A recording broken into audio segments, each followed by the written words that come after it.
Ladies and gentlemen, boys and girls, and everybody in between, welcome to another episode of the Chaps Chat Cats Wheel of Grades as we continue to give a letter grade to every AFLW player who pulled on the hoops in 2022. This is our last edition.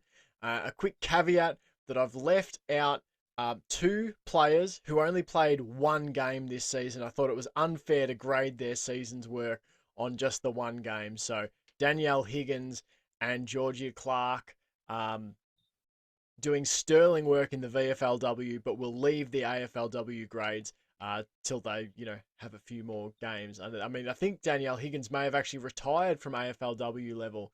Now that I think of it. Yes, she has retired. Yeah. Georgia Clark, I reckon we will see a little more of next season. So, without further ado, let's get into it. Johnny, you are first cab off the rank. Let's spin Excited. that wheel. Spin it for me, Kevin.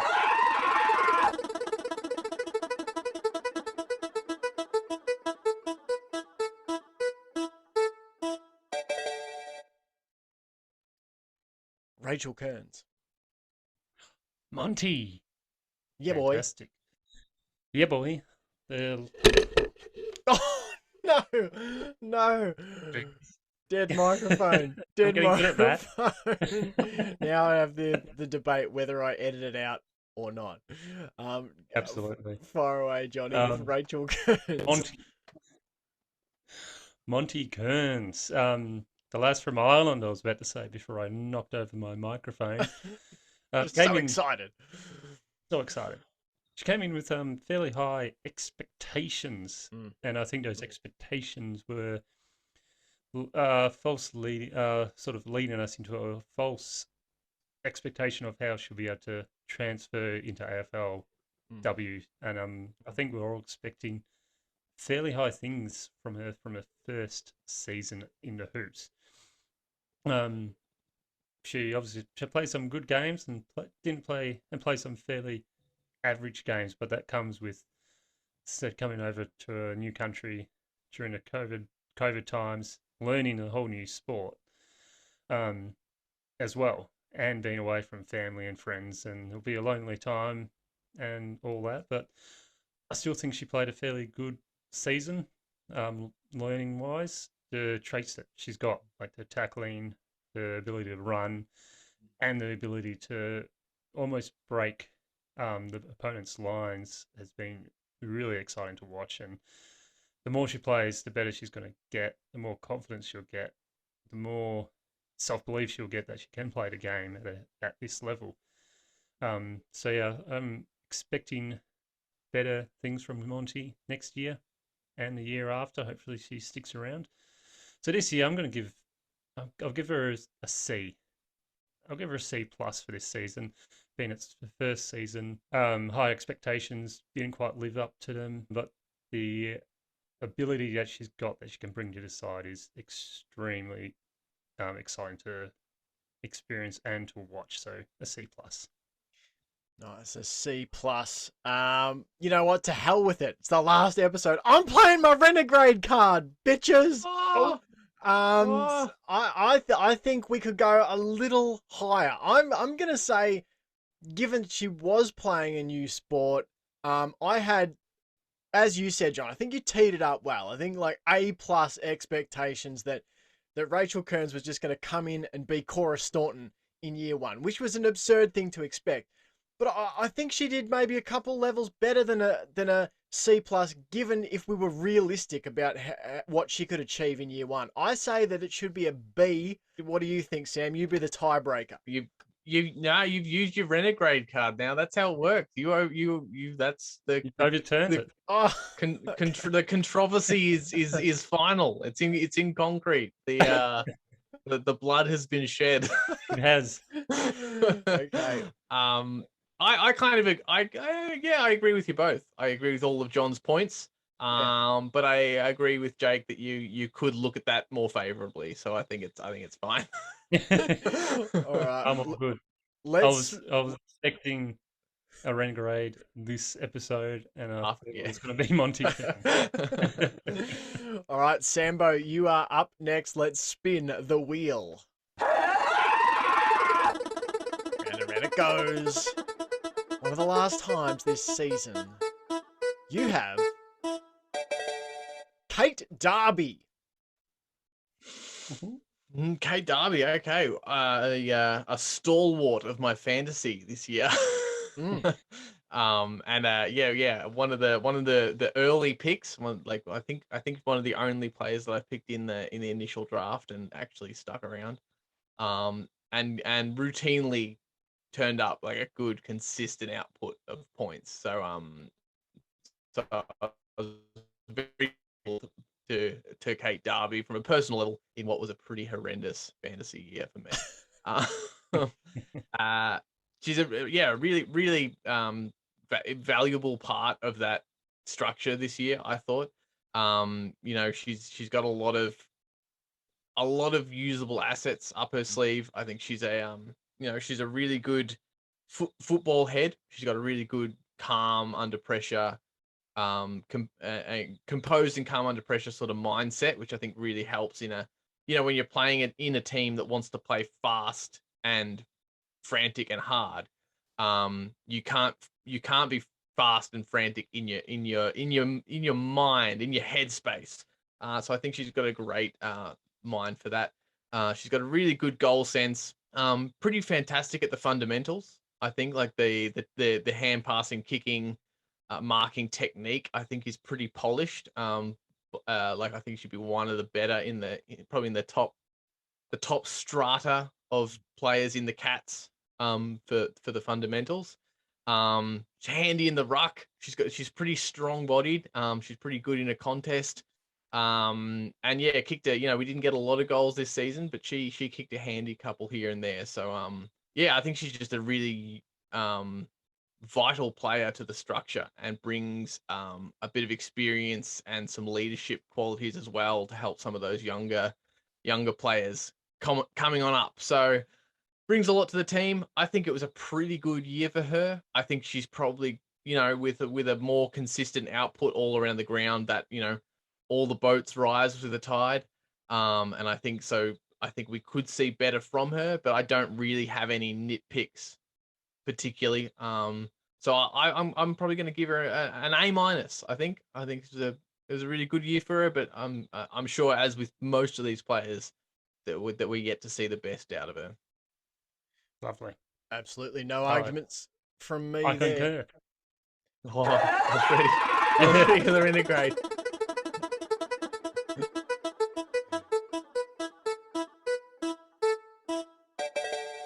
I have Olivia Fuller. All right, so Olivia Fuller, I think one thing with Olivia Fuller that was important to keep in perspective that often got forgotten this year for Olivia Fuller, it was her rookie season with the AFLW. She was one of the 3 players signed on at the same time as Rachel Kearns, Chloe Shear. In that sort of batch of signings that Liv Fuller was, brought up from the VFLW. So I think there was improved, you could see an improvement in her tap work across the season. She and Becky Webster seemed to have a really good chemistry. They talked about the combination for that goal that they helped set up for Darcy Maloney in the West Coast game, which harkened back to something from a VFL game last season. So I think that's another thing, chemistry with some of the women that she's played with from the VFLW, that she brings that with her as well. There's a sort of a ready-made understanding, a willingness to chase and tackle for a tall ruck player. She's not afraid to throw her body around, not afraid to lay tackles. So I like that. I think definitely has the potential to be that number 1 ruck that the Cats are after. But I think she needs time to develop. I think it's just one of those things with rucks at any level. They take a while to develop the finer points of the craft and add to the skill set. I think it was a really solid B this year for Olivia Fuller for mine. I think she had a little bit of time out of the side as well. I'm going a B for Olivia Fuller unless anybody disagrees. No. Let us spin the wheel once more.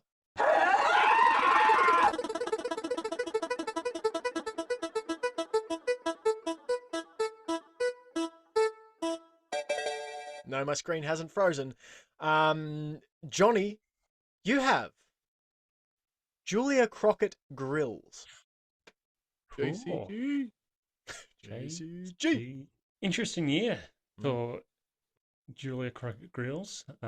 Again, another player in Sam's fantasy that sort of was in and out of the squad here and there. Played some really good games.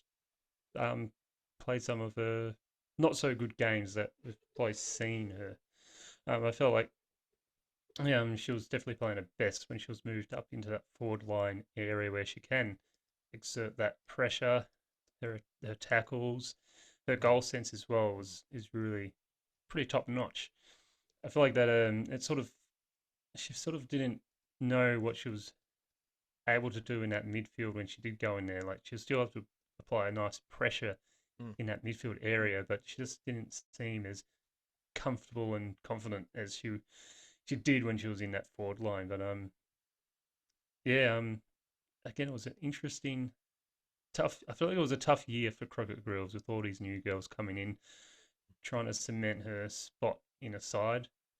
I feel like she did cement a spot fairly well in most games. But again, it's just that pressure that she really knows how to bring and that experience. And when she gets going, she can really turn the tide nicely for the Cats. So for JCG, I'm going to give her, I reckon, a B plus. Probably wasn't the best year she's had for the Hoops, but still one that when she was going, she still had good influence on the games and was able to sneak couple of good goals, bring that pressure into forward 50, and also just give those younger players coming in the confidence and help as well with the pressure acts that she knows she can bring. Absolutely. No arguments from me. Sambo, we go to you.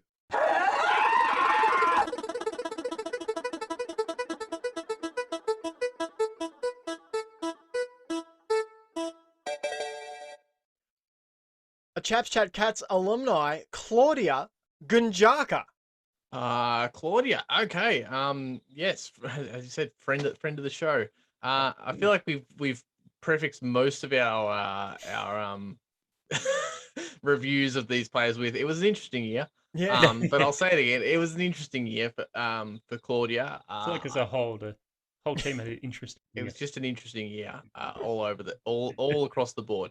Claudia, didn't get a real good look in. I think she was probably unlucky not to have played more games, without being privy to what goes on behind the scenes and why players come in and go out again. It's sort of hard to know what that was, but from our point of view, I know we discussed during the year that she looked to be had a slightly shaky start, but looked to be improving each game. And then sort of just didn't get a consistent run at it after that. So I feel like my grading may be a little harsh, purely because of the amount of games she played and the fact that she didn't really get much of a chance to get a good run at it because of that. But on the positives overall of what she brings to the side, I think she's got a lot of potential. I think she's got a lot of toughness, both physically and mentally. She's tough on herself. She's tough on the opponents. She's tough at the ball, and I think she really learnt to use that across the year in the games they play. She's a tough player. But she maybe as she got a bit more game time, she learned how to use her body more effectively, and that was really sort of gratifying to watch. I think she's got really great athleticism. I think she's going to be a really great mark, a really good leap at the ball. I think. She's got a pretty good kick. Pretty good with the fundamentals as well. And I think if she can get a good run at it and she becomes a real staple of the team, I think she's got some really good leadership group qualities as well. Of course, she's got a great knowledge of the game, great enthusiasm for it as well. In our conversations with her, we saw how passionate she was about the Cats, about the Hoops, and herself, and also football in general. So that's a really exciting thing to talk to her about and see how much love and passion she has for it, and that's only going to help her get her foot in the door, keep her foot in the door, and then improve. For a grade, I'm probably going to have to go a B minus. I think it hurts me to, it feels harsh, but I think she, as I said, didn't get a lot of games. And when she did, it was sort of you could tell he was starting from scratch every time. It's hard to learn and develop when you're not getting a really solid run at it week in, week out.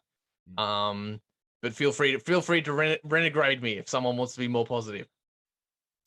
You know what? I will Go for it, John. grade you. I'll spare your hurt feelings of you're a B minus. I'll just knock it up to a B. Okay. I think a B is a good way to grade her.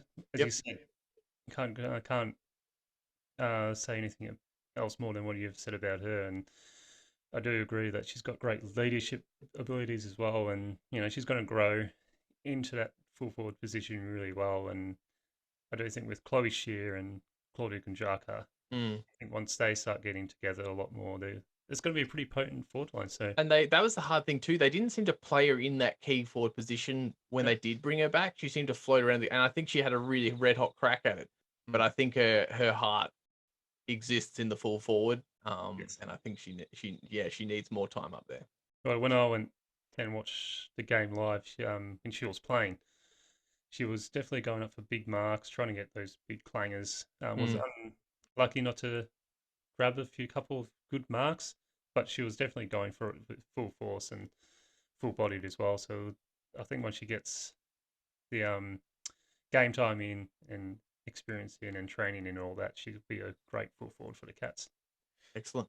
Absolutely. All right, we'll spin the wheel for me. Only got 2 more spins after this until we grade the men's season. I have Sophie Vanderhoovel. All right, Sophie Vanderhoovel. One of the more exciting players to watch streaming out of that Cats backline and down the wing.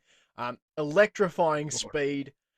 Can absolutely break a game open, break the lines. We saw her do that on multiple occasions, not just across the season, but almost multiple occasions in every game, really. That's part and parcel of her game. She's tough, absolutely, like many of these AFLW Cats, physical, aggressive at the ball carrier, a fierce tackler. One point I would say for Sophie Vanderhoovel that would just elevate her game to another level altogether is that I feel like she just needs to slow the mind down, keep the feet fast, keep the speed at its utmost, but just slow the mind down a bit and let your disposal skills do the work.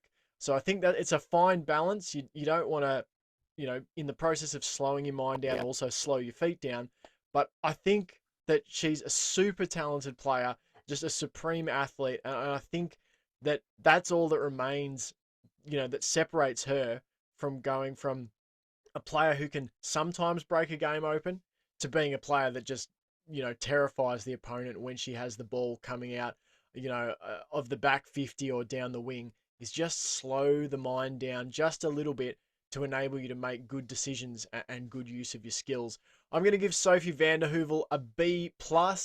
I have high expectations of Sophie Vanderhoovel, so a B+ this year. I think she can do much, even greater things moving forward. We happy with that? We happy with a B+? Yep, absolutely. I agree with that. All right, last turn. Here we go. Johnny and then Sambo. So, Johnny, your last player for the 2022 AFLW draft is the leading goalkeeper. The leading the leading goalkeeper. Goal. Phoebe McWilliams. Have a go.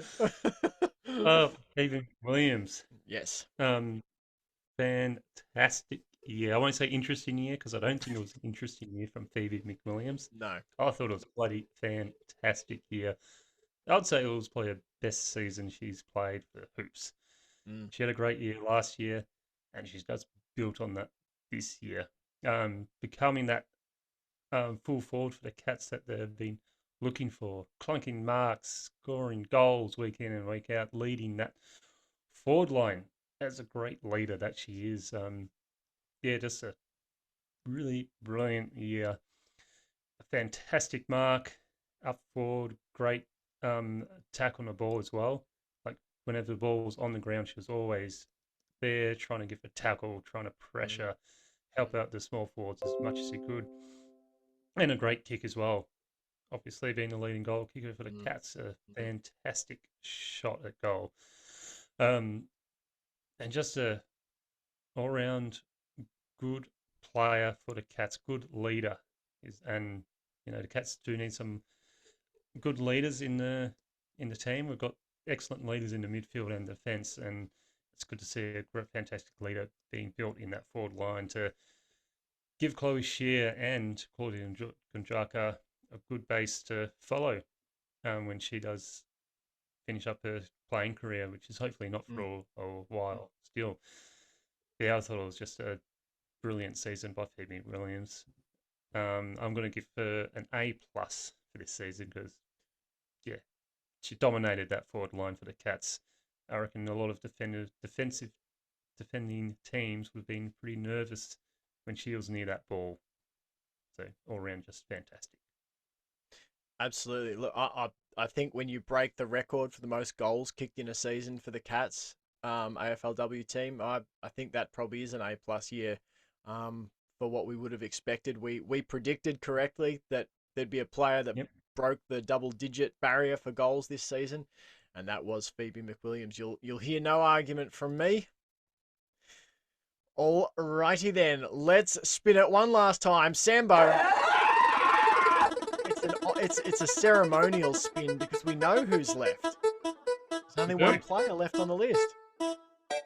And it's a good one to end on, Sambo, because it was one of your favourite players, one of your best fantasy players this season, a bit of a breakout star, perhaps, in her second season of footy, Darcy Maloney. Darcy Maloney, yeah, no, absolutely. Again, one of the absolutely kept me alive in the fantasy this year. She had a fantastic year. I think absolutely busted all my expectations. That's for sure. I sort of felt like she came out of the oven already cooked, sort of thing. I know it's not a first year playing football, but to our eyes, more or less, it's she's still very, very, very fresh. And just didn't feel that way. Didn't feel like a young up and comer. I didn't think. Had a really experienced head on her shoulders for a lot of the year. Apart from when she got suspended for striking, probably was not such an experienced head on her shoulders. Maybe. Maybe didn't deserved it. And on top of that, well, that's true. We don't know the context. Maybe it was maybe it was the wise option. Was striking right there. So didn't play a full year overall, but I think what we, in contrast to people like Barber and Gunjaka, I think we saw enough to pretty much grade where she's at as a footballer. I thought she had elite kicking, fucking fantastic kicking action and technique. And not only that, but coupling that technique with exceptional vision. Some of her kicks to players, but also some of her kicks to space were just absolutely next level. Her vision for a young player, her vision and scope of the game was great. She put her body on the line. She played really hard for a young and slightly more diminutive statured player. She really put her body in. Was a really sort of trying to figure out how to put this to words. Was like a really positive energy on the field. Like I didn't, she was just one of those players that seemed to lift Bit of a fire the rest of the team around her. Yeah, the bit of a barometer, as everyone likes. Fantastic with the fundamentals. Great takes all around. A good team player. It was just the one goal in the end for the year, wasn't it? But it was an absolute pearler.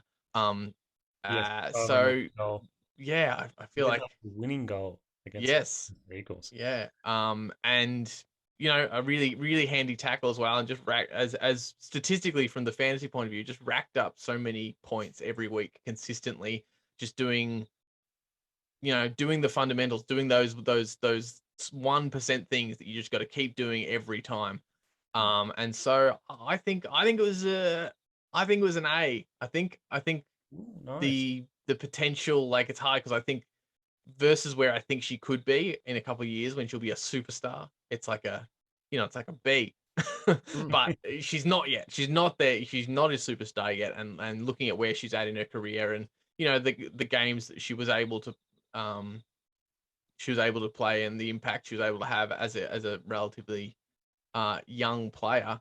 Yeah, I think as an A, I very for my feeling. So yeah, I certainly wouldn't argue if you guys felt like an A was not high enough. Nah, No, I A agree. makes sense to me. Absolutely. Absolutely. I was Even if just it was just for that winning goal against West Coast, That's true. that on its own deserves an A. And the passion in the celebration really Absolutely. fired me up there. Yeah. It was absolute jubilation. and Yes. we've actually jibbed her a goal. She did kick 2 for the season. Did she? Oh, Yeah, Okay. she did. She snagged a couple and only played the 8 games. So pretty impressive year. 36 tackles in 8 Yeah, games. because she Very impressive. she very played. impressive. She got suspended, and then she come back after the suspension? Feel like she might have been one of the players that missed one of the games due to health and safety protocols, possibly. I can't remember. I can't Right. confirm that. But yeah, she definitely missed 2 games this season. So that concludes our 2022 AFLW wheel of grades. Do you want to know what overall the team got? Because I've been averaging out our grade, so I can tell you what we graded the season Sure. based on the I'm gonna players. guess. I'm gonna guess a B plus. John? I'll say B plus as well. You're close, but we're a little more positive than that. It was an A minus for the Cats 2022 Oh, AFLW whoa. season. Lovely. Very close to a B plus. It's hovering just between, but it was to the point where it was more leaning towards an A minus than a B plus. So an A minus, plenty of good stuff to work on ahead of next season. But that pretty much puts a bow on our AFLW coverage. Outside of any Nice. news that should arise or preseason, all that sort of stuff. So yeah, good stuff, gents. It was another good season of AFLW, and I can't wait to watch the Cats women's team play again at AFLW level. Absolutely. It's been an honor and a pleasure, gentlemen. That's Absolutely. right. All right, guys. You can catch us on a Monday evening recapping all the Cats game action from the weekend. You can also check us out live on YouTube, half hour generally before every Cats game. We do our live pre-game show, so you can go and check us out on YouTube as well. Until next time, thanks so much for watching. Go Cats!